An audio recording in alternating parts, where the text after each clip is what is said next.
I absolutely love shallow fishing this time of year. The fish are off the bottom and close to the surface. And the most important thing is noise. Fish associate noise with food. Now there's several different ways of making noise. I'm going to show you how to go about doing them now. The first thing about making noise is the feeding.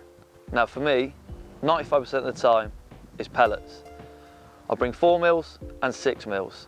The reason for the two different sizes is they make slightly different noise as they hit the water. Now regarding the regular of feed, I like to feed roughly a dozen to 18 pellets every 20 seconds. But the key is to be busy and make sure that feed keeps going in.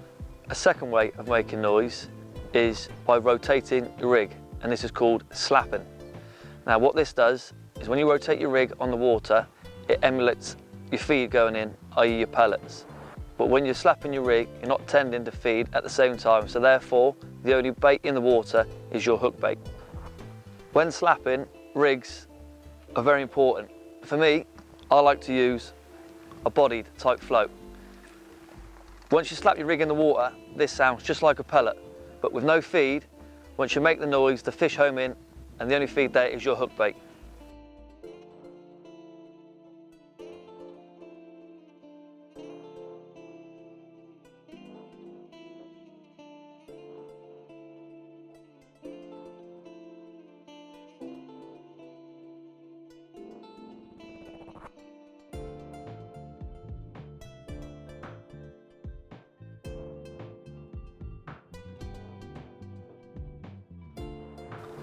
Number 3 is tapping. Now, what's tapping? It's simply ship your pole out and tap your pole tip on top of the water. This emulates your feeding bait, but you're actually not feeding a thing. With your tapping of the pole tip, the fish come in, it's a different sort of noise, and the only hook bait in your swim is yours, and therefore will result in a fish.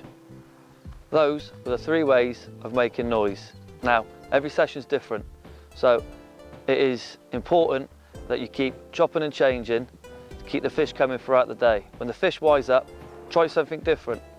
Slapping, tapping, or just simply feeding pellets. Whatever you do, it's important to keep making noise.